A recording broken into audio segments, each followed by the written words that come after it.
Cell the unit of life. Full one-shot revision NCERT.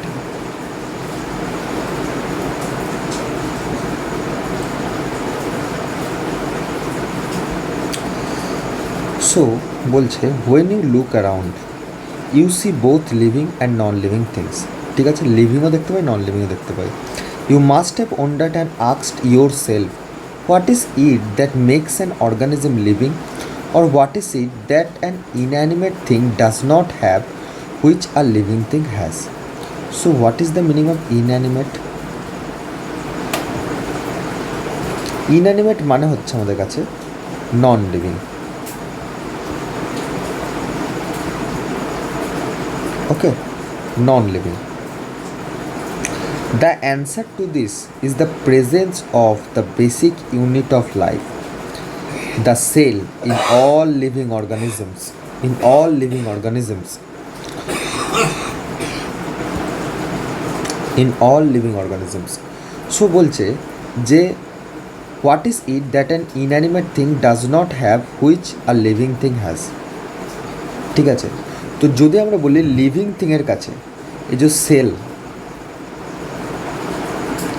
Present in living, present in living only. So লিভিংয়ের মধ্যে only সেলকে আমরা পাবো. All organisms are composed of cells. Some are composed of a single cell and are called unicellular organism, while others like us composed of many cells are called multicellular organism. ঠিক আছে, তো কিছু আছে single cell organism, কিছু আছে মাল্টিসেল organism. ঠিক আছে, কিছু আছে সিঙ্গেল সেল অর্গানিজম, কিছু আছে মাল্টিসেল অর্গানিজম. ঠিক আছে, কি বলছে some are composed of single cell and called unicellular organism. ঠিক আছে, যারা একটা সেল নিয়ে তৈরি তারা হচ্ছে ইউনিসেলুলার, আর আমাদের মতো যারা মাল্টিপল সেল নিয়ে তৈরি তারা হচ্ছে আমাদের কাছে multicellular organisms. Now what is a cell? আমরা বুঝলাম যে cell is the basic unit of life, মানে হচ্ছে লিভিংয়ের বেসিক ইউনিট অফ লাইফ কি? Cell. Now what is a cell? Cell কি অ্যাকচুয়ালি? যদি আমরা বলি যে একটা কোশ্চেন আমাদের মাথায় জাগে যে can a cell represent a life, বা can a single cell represent a life? একটা সিঙ্গেল সেল কি একটা লাইফকে রিপ্রেজেন্ট করতে পারে? কোশ্চেন আমাদের কাছে এটা. বলে কেন? কেননা সেলকে তো বেসিক ইউনিট অফ লাইফ বলা হচ্ছে. তো সেল যে লাইফের এক্সিস্টেন্সের জন্য দায়ী, সেল যে লাইফের এক্সিস্টেন্সের জন্য দায়ী, তার জন্য তো দেখতে হবে যে সেলের মধ্যে অ্যাকচুয়ালি সেল নিজে কখনো, ঠিক আছে, নিজে ইটসেলফ কখনো লিভিংকে ডিফাইন করতে পারে কি না. তো সেটাই বলছে. তাই ইউনিসেলুলার অর্গানিজমকে প্রথমে টার্গেট করছে. কেননা ইউনিসেলুলার অর্গানিজমে সেল যদি পুরো, মানে ইউনিসেলুলার অর্গানিজমে কী হয়, একটা সেলই পুরো অর্গানিজম হিসেবে কাজ করে. ঠিক আছে, তো ওই কারণে বেসিক ইউনিট অফ লাইফ যে একটা সেলও একটা লাইফকে রিপ্রেজেন্ট করতে পারে সেটাকে বোঝানোর জন্য প্রথমে ইউনিসেলুলার অর্গানিজমকে নিল. তো কী বলছে, unicellular organism are capable of independent existence and performing the essential functions of life. Independent existence মানে কি? ইন্ডিপেন্ডেন্ট এক্সিস্টেন্স মানে কি? এদের কারোর হেল্পের দরকার নেই, এরা নিজেরাই ডাইজেশন করে নেবে, নিজেরাই এক্সক্রিশন করে নেবে, নিজেরাই রিপ্রোডাকশন করে নেবে. Independent existence and performing the essential functions of life. Non essential না, এসেন্সিয়াল ফাংশন অফ লাইফ, যেটা জীবনকে বাঁচিয়ে রাখবে. যেমন হচ্ছে ডাইজেশন, যেমন হচ্ছে আমাদের বলতে পারি আমাদের, ঠিক আছে, আমার যে নিউরাল কন্ডাকশন, যদি এগুলো না হয় তাহলে আমরা কী করতে পারবো না, আমাদের কনসিয়াসনেস হারিয়ে যাবে. যদি আমাদের নিউরন ঠিকঠাক না কাজ করে, যদি আমাদের কোনো ডাইজেশনের সেল যদি প্রপারলি না কাজ করে, প্রপারলি ডাইজেশন হবে না. Anything less than a complete structure of a cell does not ensure independent living. Anything less than a complete structure of a cell, সেলের মধ্যে যদি কোনো একটা কম্পোনেন্ট না থাকে সেল তার কোয়ার্ডিনেশন হারিয়ে ফেলবে। ঠিক আছে, সেল তার কোয়ার্ডিনেশন হারিয়ে ফেলবে। সেটা আমরা যেমন এন্ডোমেমব্রেন সিস্টেমে যদি গলগি কমপ্লেক্স না থাকে তাহলে গ্লাইকোপ্রোটিন গ্লাইকোলিপিড তৈরি হবে না, প্রোটিনের মডিফিকেশন হবে না। তো ইন্ডিপেন্ডেন্ট লিভিংকে এনসিওর করতে পারে না কমপ্লিট স্ট্রাকচার, যদি anything less than a complete structure of a cell does not ensure independent living. Hence, cell is the fundamental, structural and functional unit of all living organism. ঠিক আছে, তো কী বলছে, cell is the fundamental, fundamental মানে হচ্ছে এই independently থাকতে পারে। ফান্ডামেন্টাল স্ট্রাকচারাল, ফান্ডামেন্টাল স্ট্রাকচারাল কেন বলছে, এর থেকে ছোট আর কোনো স্ট্রাকচার ইন্ডিপেন্ডেন্টলি এক্সিস্টই করবে না, তাই বলছে fundamental structural. And functional unit of living organism, এবং বলছে কি ফাংশনাল ইউনিট, সেল হচ্ছে লিভিং অর্গানিজমের ফাংশনাল ইউনিট। ঠিক আছে, ফাংশনাল ইউনিট, তার মানে লিভিং অর্গানিজম যে ফাংশন করছে তার বেসিক ইউনিট কি, cell. Anton von Leeuwenhoek first saw and described a live cell. Robert Brown later discovered the nucleus. The invention of the microscope and its improvement leading to the electron microscope revealed all the structural detail of the cell. তো Anton von লিওনক প্রথম living সেলকে observe করেছিলেন কে, প্রথম living সেলকে observe করেছিলেন আমাদের Anton von Leeuwenhoek, first observe living cell. ঠিক আছে, কী সেলকে তিনি দেখেছিলেন,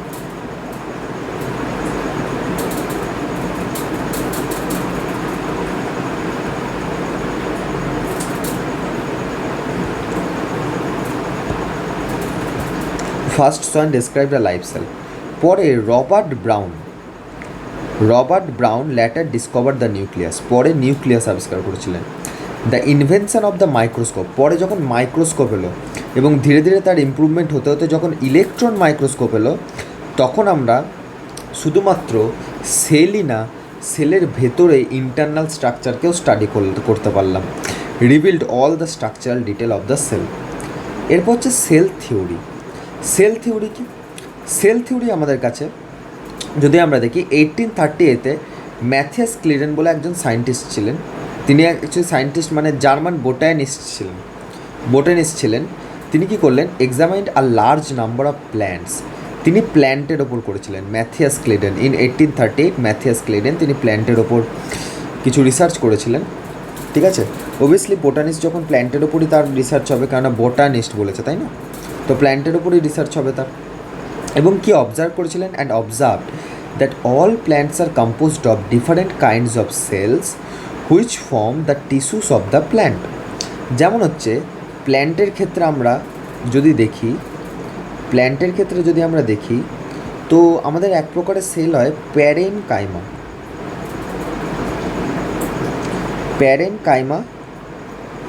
সেলস হয়। তো এই প্যারেনকাইমা সেলস থেকে আমাদের কী হয়, প্যারেনকাইমাটাস টিস্যু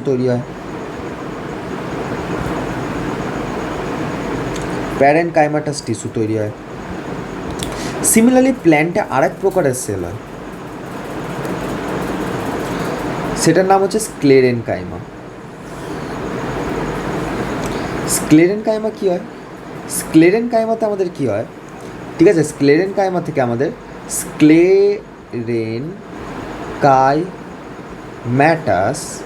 স্ক্লেরেনকাইম্যাটাস টিস্যু তৈরি হয়। সো বেসিক্যালি যদি আমরা দেখি যে all plants are composed of different kinds of cells which form the tissues of the plant at about the same time, প্রায় সেম টাইমে 1838-এর কাছাকাছি 1839-এ থিওডর সোয়ান একজন ব্রিটিশ জুলজিস্ট মানে এর মেন ফোকাসটা কার ওপর থাকবে, অ্যানিম্যালের ওপর, রিসার্চের ওপর থাকবে। studied different types of animal cells and reported that cells had a thin outer layer which is today known as plasma membrane। ঠিক আছে, তো ব্রিটিশ জুলজিস্ট, তার নাম কি, থিওডর সোয়ান। আর উনি কি ব্রিটিশ জুলজিস্ট, এখান থেকে কোশ্চেন আসে।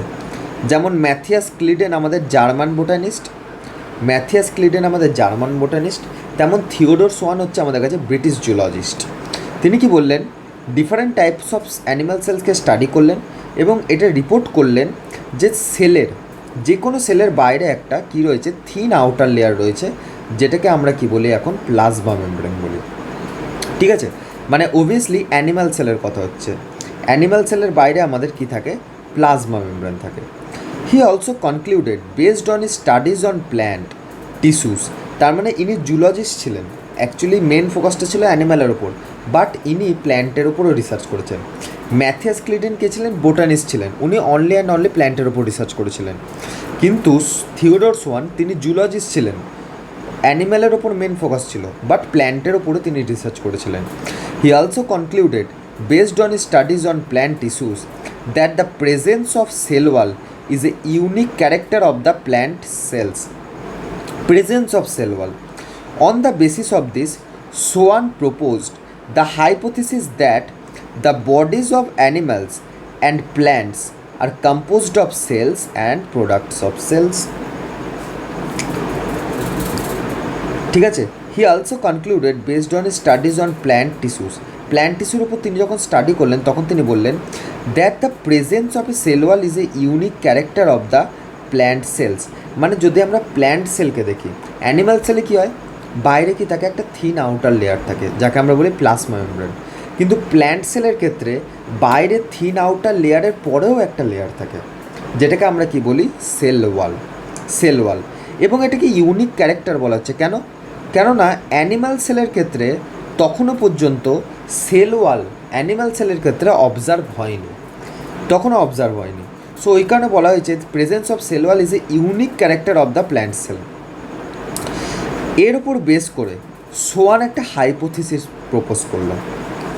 কী প্রপোজ করলো, হাইপোথিসিস প্রপোজ করলো that the bodies of animals and plants, মানে যত অ্যানিম্যাল বডি আর প্ল্যান্ট বডি সব সেল দিয়ে তৈরি, composed of cells and products of cells, composed of cell, cell দিয়ে তৈরি হয়, আর সেলের প্রোডাক্ট যেমন যে সেল ওয়াল, সেল ওয়াল তৈরি হয় কী থেকে, সেল ওয়াল তৈরি হয় আমাদের, সেল ওয়াল তৈরি হয় আমাদের যদি আমরা ব্যাকটেরিয়াল সেল দেখি তো মেসোজোম থেকে তৈরি হয়, আর নর্মাল যদি প্ল্যান্ট সেল দেখি তো গলগি কমপ্লেক্স থেকে তৈরি হয়।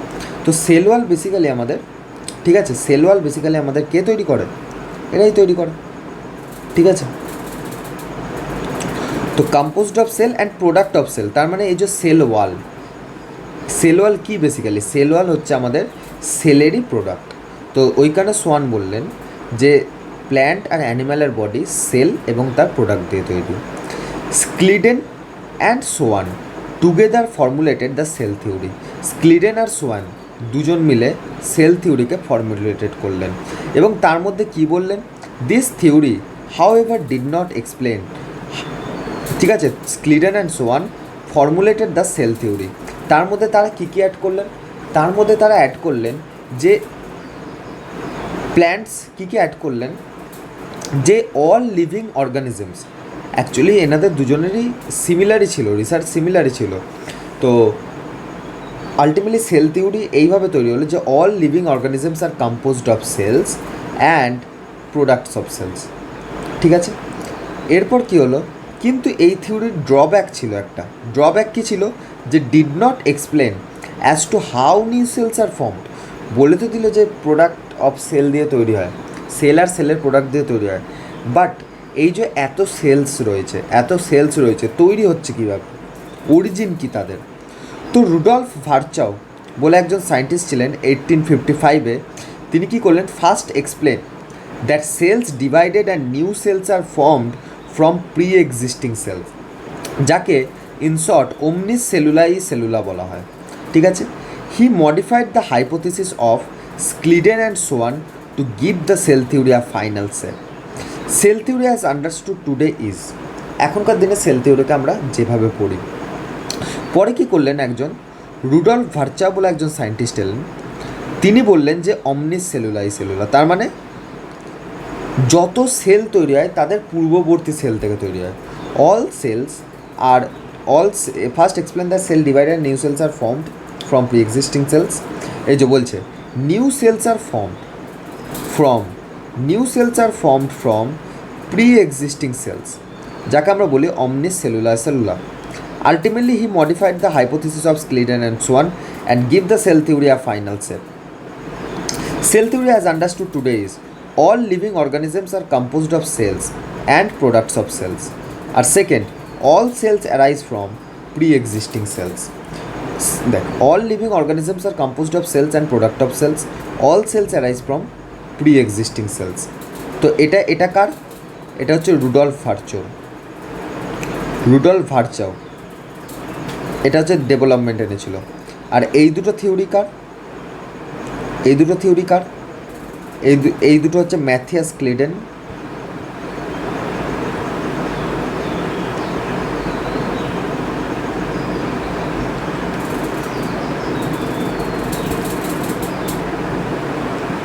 এই আর আয়ের মধ্যে আমি বারবার গন্ডগোল করব।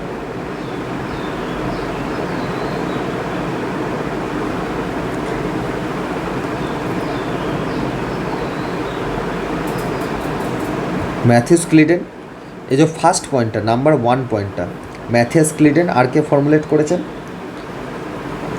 নাম হচ্ছে আমাদের কাছে সোয়ান, থিওডর সোয়ান, দুজন মিলে। এবার হচ্ছে অ্যান ওভারভিউ অফ সেল। ঠিক আছে, অ্যান ওভারভিউ অফ সেল। এখানে যেমন প্রথম আমাদের বলা আছে যে you have earlier observe cells, মানে হচ্ছে ছোটো ক্লাসে, ঠিক আছে, আমাদের কী হতো, মানে প্র্যাকটিক্যাল করানো হতো, তো সেখানে আমরা সেলকে অবজার্ভ করেছি। ঠিক আছে, যে বলছে আর typical plant cell has a distinct cell wall as its outer boundary and just within it is the cell membrane. তো সেল ওয়ালের ধারণা কে দিয়েছিলেন আমাদের কাছে? Theodor Schwann. Cell wall Theodor সোয়ানই দিয়েছিলেন। সেল মেমব্রেনের ধারণাও কে দিয়েছিলেন? থিওডর সোয়ানই দিয়েছিলেন আমাদের কাছে। The cells of the human cheek have an outer membrane as the delimiting structure of the cell. ঠিক আছে,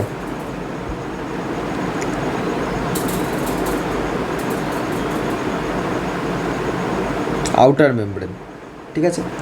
Inside cell, each cell, there is a dense membrane bound structure called nucleus. পড়বো আমরা।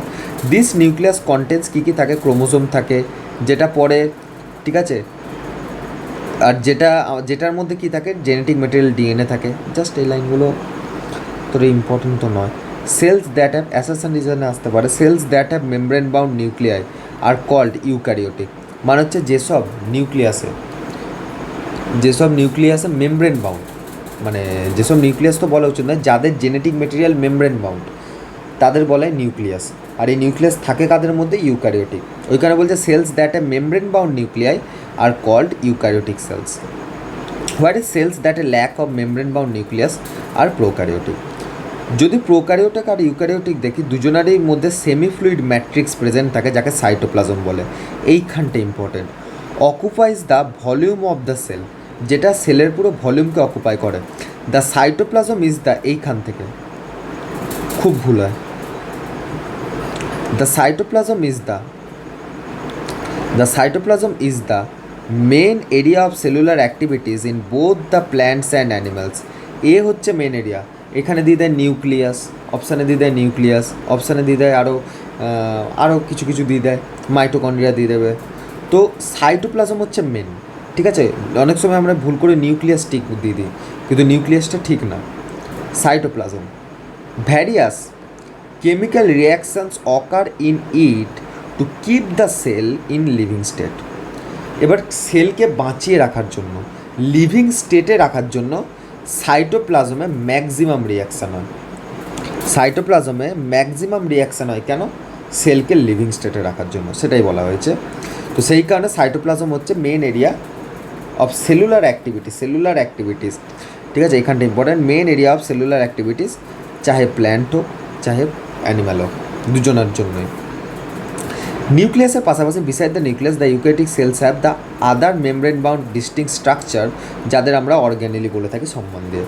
যেমন হচ্ছে endoplasmic reticulum, Golgi complex, lysosome, mitochondria, microbodies, vacuoles, ঠিক আছে। The prokaryotes lack such membrane bound organelles, যেটা প্রোক্যারিওটের মধ্যে থাকে না, ঠিক আছে। Ribosome are non membrane bound organelles found in all cells, মানে চাহে প্রোক্যারিওটিক হোক চাহে ইউক্যারিওটিক হোক, রাইবোসোম কখনো আমাদের কাছে মেমব্রেন বাউন্ড হয় না। Both eukaryotic as well as prokaryotic. Within the cell ribosomes are found not only in the cytoplasm but also within the two organelles. কে এক তো ক্লোরোপ্লাস্ট আর একটা হচ্ছে mitochondria. And on rough ER, অনেক সময় আমরা এটা বাদ দিয়ে চলে যাই, ক্লোরোপ্লাস্টও থাকে, মাইটোকন্ড্রিয়াতে থাকে, রাফ ইয়ারেও আমাদের, রাফ ইয়ার মানে হচ্ছে রাফ এন্ডোপ্লাজমিক রেটিকুলাম আমাদের, যেটাকে আমরা বলি আর ইয়ার, তার মধ্যেও কিন্তু আমাদের রাইবোসোম পাওয়া যায়। অ্যানিম্যাল সেলস কন্টেন অ্যানাদার নন মেমব্রেন বাউন্ড অর্গানেলি, যাকে আমরা বলি centrosome, which helps in cell division. তবে এটা অ্যানিম্যালের মধ্যেই আছে, এমন নয় যে এটা প্ল্যান্টের মধ্যেও পাওয়া যায়। সেন্ট্রোজোম কিন্তু অ্যাবসেন্ট ইন প্ল্যান্ট, ঠিক আছে, দরকার আমি লিখেও দিচ্ছি, সেন্ট্রোজোম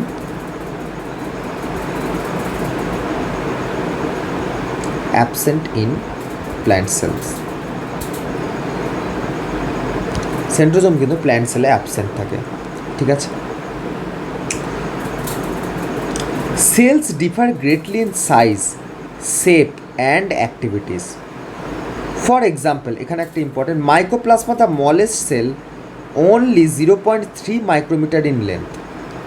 মাইক্রোপ্লাজমা সাইজ কত? 0.3 মাইক্রোমিটার ইন লেন্থ। সেখানে যদি আমরা ব্যাকটেরিয়াকে দেখি যারা 3 to 5 মাইক্রোমিটার হতে পারে। তো মাইক্রোপ্লাজমা আমাদের স্মলেস্ট সেল 0.3 মাইক্রোমিটার, আর সেখানে যদি ব্যাকটেরিয়াকে দেখি আমাদের 3 to 5 মাইক্রোমিটার, ঠিক আছে। The largest isolated single cell is the egg of an ostrich, এখান থেকেও কোশ্চেন আছে, ঠিক আছে। সো ব্যাকটেরিয়া যদি আমরা দেখি, আমি আরেকবার বলে দিই, মাইক্রোপ্লাজমার সাইজ কত? 0.3 মাইক্রোমিটার, আর ব্যাকটেরিয়ার সাইজ কত আমাদের কাছে? 3 to 5 মাইক্রোমিটার। এরপর বলছে লার্জেস্ট আইসোলেটেড সিঙ্গেল সেলকে না egg of an ostrich. Largest cell, largest isolated, এমন নয় যে মাল্টিসেলুলার নয়, আইসোলেটেড সেলই ওটা একটা, মানে এগ ইটসেলফ আ সেল।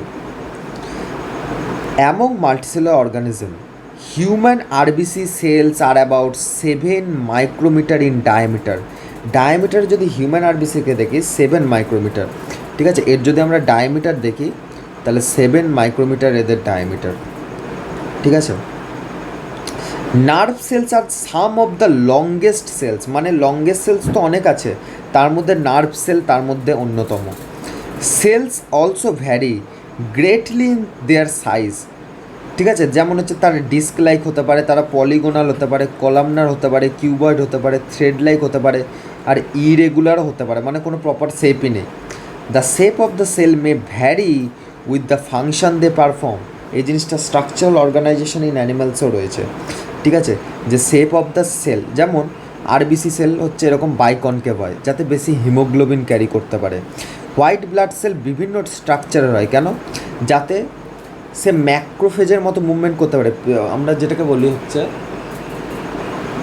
যে অনেক সময় কী হয়, রক্ত মানে ক্যাপিলারি পাস করে ইনফেক্টেড টিস্যুতে হোয়াইট ব্লাড সেলকে পৌঁছাতে হয়, যার কারণে এর শেপ কখনো ডিফাইন্ড হয় না, মেনলি এর শেপ ইরেগুলার টাইপের হয়, ঠিক আছে।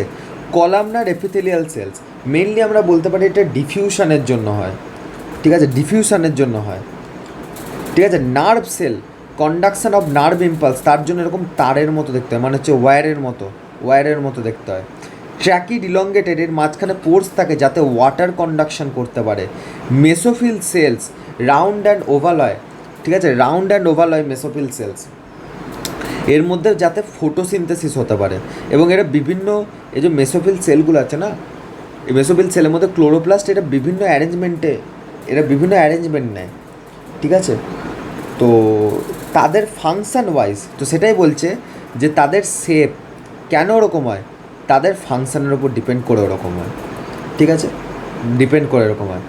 যেমন আমরা যদি আরবিসিকে দেখি রাউন্ড অ্যান্ড বাইকনকেভ, কেন বলেছে? যাতে অক্সিজেনকে ক্যারি করতে পারে। এই যে এখানে বাইকনকেভ একটা স্ট্রাকচার দেখা যায়, এখানে ওরা বেসিক্যালি অক্সিজেনকে ক্যারি করে। হোয়াইট ব্লাড সেল আমাদের অ্যামিবয়েড হয়, কেন অ্যামিবয়েড হয়? কেননা এরা যাতে, ঠিক আছে, ডায়াপেডেসিস করতে পারে, ডায়াপেটেসিস মানে কি, ধরা যাক কোনো জায়গায় কোনো ইনফেক্টেড টিস্যু বা ইনজিওর টিস্যু রয়েছে, সেখানে কি হবে, এই যে হোয়াইট ব্লাড সেলগুলো সেখানে কি হবে, ক্যাপিলারির মধ্যে দিয়ে স্কুইজ করে বেরিয়ে যাবে। তার মানে এরা এর শেপের চেঞ্জ ঘটিয়ে ডাব্লিউবিসিগুলো এইভাবে স্কুইজ হয়ে ইনজিওর টিস্যুতে পৌঁছানোর পর কী করবে, সেখানে গিয়ে কী করবে, আমাদের যদি কোনো ব্যাকটেরিয়া থাকে, কোনো থাকে, তাদেরকে ম্যাক্রোফাজের মতো খেতে শুরু করবে। তো বেসিক্যালি হোয়াইট ব্লাড সেলের কাজ এটাই। তো তাদের ফাংশন অনুযায়ী তাদের শেপও আমাদের কাছে ইরেগুলার টাইপ হয়, এদের আমরা ইরেগুলার টাইপ বলতে পারি। ঠিক আছে, বিশেষ করে আমাদের কোথায় দেখা যায়, পলিমরফো, ঠিক আছে, কার মধ্যে দেখা যায়, ওটা নিউট্রোফিলের মধ্যে বেসিক্যালি আমাদের এরকম ধরনের জিনিসগুলো দেখা যায়। ঠিক আছে, কলামনার এপিথেলিয়াম সেল আমাদের কাছে লং অ্যান্ড ন্যারো হয়। বেসিক্যালি এরা ডিজাইন ফর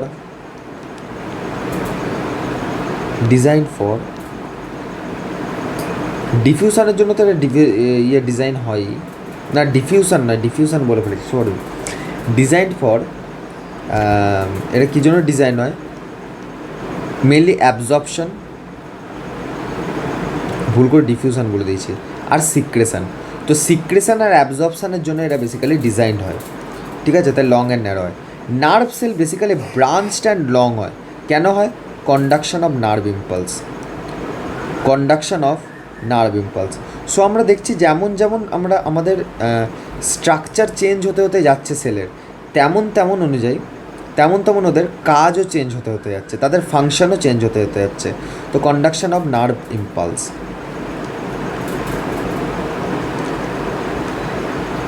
আর ট্র্যাকিড এ হয় ইলংগেটেড কেন হয়? ভাই সাহেব কোথায় লিখবো? কন্ডাকশন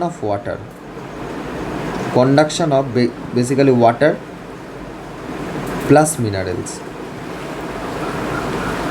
তার জন্য আমাদের এরকম হয়।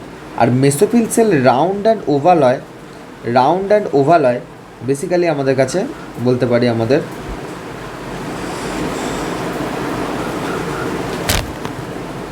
ম্যাক্সিমাম লাইট এক্সপোজারের জন্য, ফটোসিনথেসিসের জন্য ম্যাক্সিমাম লাইট এক্সপোজারের জন্য এরা হতে পারে। এরপর হচ্ছে আমাদের কাছে prokaryotic cells are represented by bacteria, brand ambassador.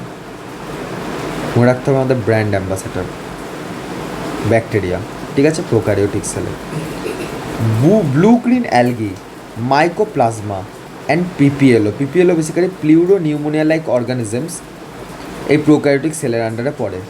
They are generally smaller and multiply more rapidly than the eukaryotic সেলের থেকে এরা মোর র্যাপিডলি ডিভাইড করে। They may vary greatly in shape and size. তো শেপ অ্যান্ড সাইজে এরা vary করে। ঠিক আছে, ভ্যারি করে। তার মধ্যে 4 basic type of shapes of bacteria হচ্ছে আমাদের কাছে ব্যাসিলাস, রড লাইক ব্যাসিলাস, ঠিক আছে, স্ফেরিক্যাল কক্কাস, কমাসেপ্ট ভিব্রিও, আর স্পাইরাল স্পিরিলাম। এবার এখানে একটা কনফিউশন হচ্ছে যে স্পিরিলাম,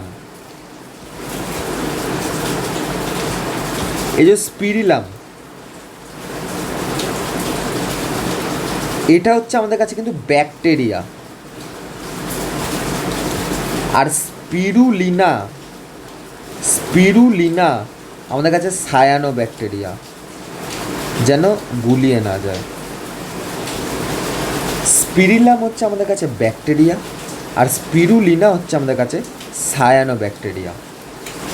ঠিক আছে, the organism of the prokaryotic sell is fundamentally similar even though prokaryotes exhibit wide variety of shapes and function.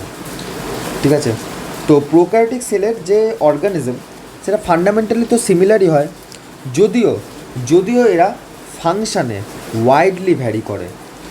All prokaryotes have a cell wall surrounding the cell membrane except in mycoplasma. So mycoplasma চারিদিকে কিন্তু cell wall থাকে না। All prokaryotes have a cell wall surrounding the cell membrane except in mycoplasma. ঠিক আছে, so মাইকোপ্লাজমার মধ্যে cell membrane কিন্তু absent থাকে। ঠিক আছে, আমি লিখেও দিচ্ছি, সেল ওয়াল অ্যাবসেন্ট থাকে, cell wall absent in mycoplasma. ঠিক আছে, মাইকোপ্লাজমা। এবার বলছে the fluid matrix filling the cell is cytoplasm. There is no well defined nucleus. প্রোক্যারিওটসের মধ্যে ওয়েল ডিফাইন্ড নিউক্লিয়াস থাকে না। আর ওয়েল ডিফাইন্ড নিউক্লিয়াস বলতে আমরা কী বুঝি? তার প্রথম ক্রাইটেরিয়া হচ্ছে তার চারিদিকে মেমব্রেন থাকতে হবে। ওয়েল ডিফাইন্ড হতে গেলে তার চারিদিকে মেমব্রেন থাকতে হবে, কিন্তু প্রোক্যারিওটসে মেমব্রেনই থাকে না নিউক্লিয়াসের চারিদিকে। তো বেসিক্যালি এখানে ওয়েল ডিফাইন্ড নিউক্লিয়াস থাকে না। তার মানে যেহেতু এদের ওয়েল ডিফাইন্ড নিউক্লিয়াস থাকে না, তাই এদের নিউক্লিয়াসকে আমরা নিউক্লিয়াস বলবো না। তো কি বলবো? The genetic material is basically naked, মানে মেমব্রেন নেই আর কি, মানে হচ্ছে not enveloped by a nuclear membrane. ঠিক আছে, নিউক্লিয়ার মেমব্রেন এখনও নামকরণ করেনি, তো নামটা আমি বলে দিচ্ছি। এদের নাম হয় নিউক্লিয়েড অর জিনোমিক ডিএনএ, দুটোই বলা যেতে পারে। In addition to the genomic DNA, মানে ওটাই যেটার কথা বললো যে নেকেড যে জেনেটিক মেটেরিয়াল, ঠিক আছে, genomic DNA. The single chromosome circular DNA, মানে এই যে এটা বলতে যাচ্ছে যে এই যে জিনোমিক ডিএনএ সেটা আমাদের কাছে কেমন হয়? সিঙ্গেল ক্রোমোজোমাল হয়, সার্কুলার ডিএনএ হয়। সিঙ্গেল ক্রোমোজোমাল হয় আর সার্কুলার ডিএনএ হয়। ঠিক আছে, মানে আমাদের যেমন যদি আমরা বলি আমাদের নিউক্লিয়াস থেকে কত ক্রোমোজোম তৈরি হবে একটা সেলের আন্ডারে ডিপ্লয়েড সেলের আন্ডারে আমাদের সেলের কত নিউক্লিয়াস তৈরি হবে, আমাদের কাছে কত ক্রোমোজোম তৈরি হবে? 23 পেয়ার তৈরি হবে, তাই তো? 23 পেয়ার তৈরি হবে, তাই তো? কিন্তু যদি আমরা ব্যাকটেরিয়াতে দেখি, ব্যাকটেরিয়াতে তৈরি হবে 1 পেয়ার। ব্যাকটেরিয়াতে তৈরি হবে আমাদের কাছে কত? 1 ক্রোমোসোম তৈরি হবে, মানে একটা ব্যাকটেরিয়ার একটা নিউক্লিয়াস থেকে 1 ক্রোমোসোম তৈরি হবে।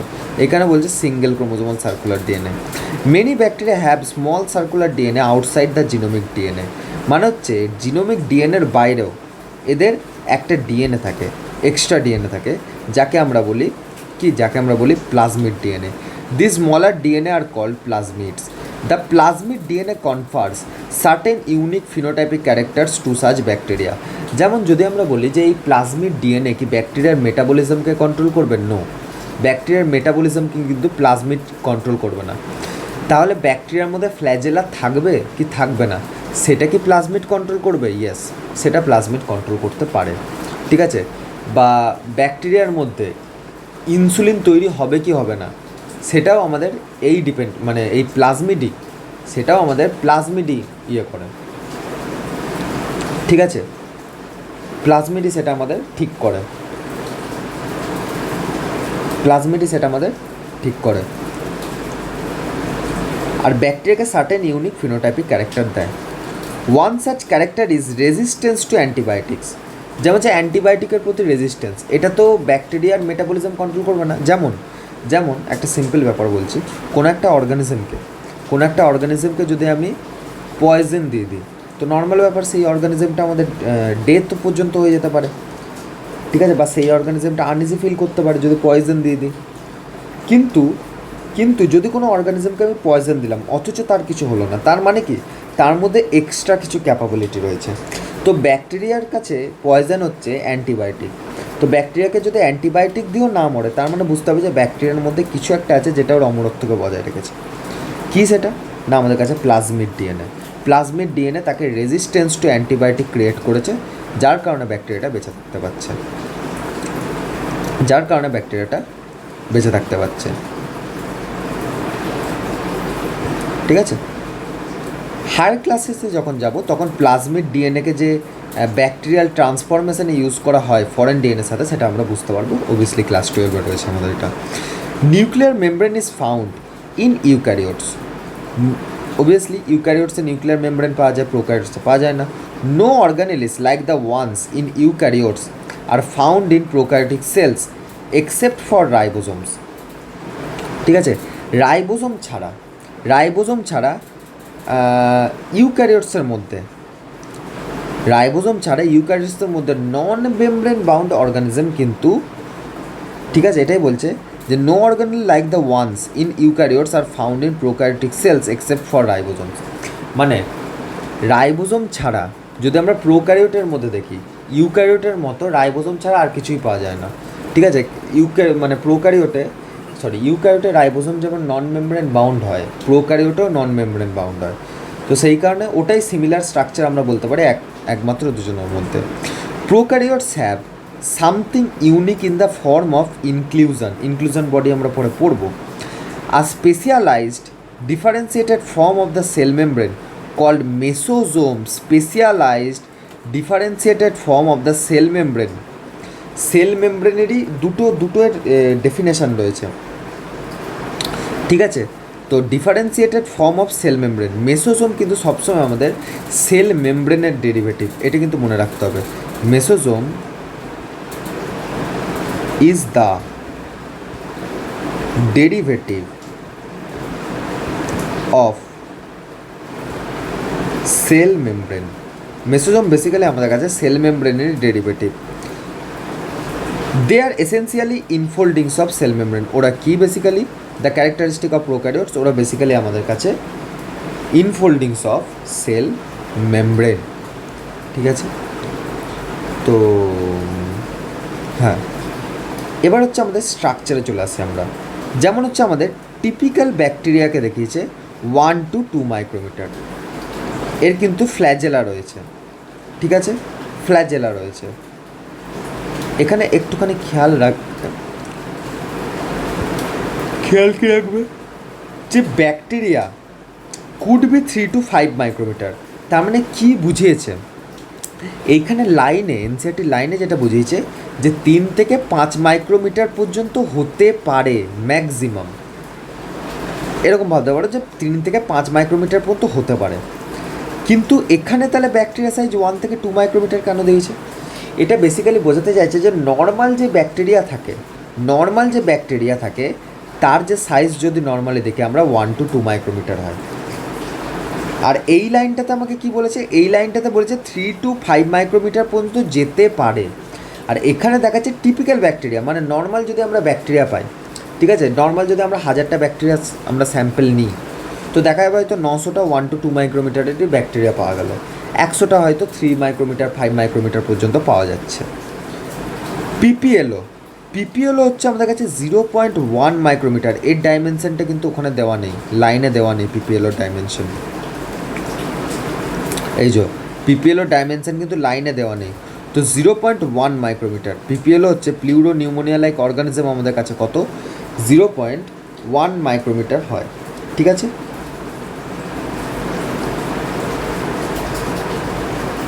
যদি ভাইরাসকে দেখি 0.022 to 0.2 মাইক্রোমিটার হয়। 0.02 মাইক্রোমিটার হয়। টিপিক্যাল ব্যাকটেরিয়া 1 to 2 মাইক্রোমিটার হয়ে গেল, পিপিএলও 0.1 মাইক্রোমিটার হয়ে গেল, ভাইরাসে 0.02 to 0.2 হয় মাইক্রোমিটার।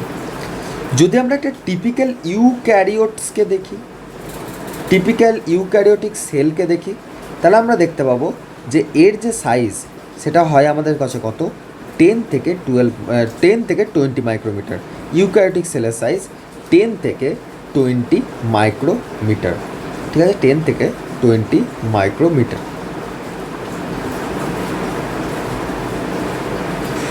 ঠিক আছে, 10 থেকে 20 মাইক্রোমিটার। ঠিক আছে,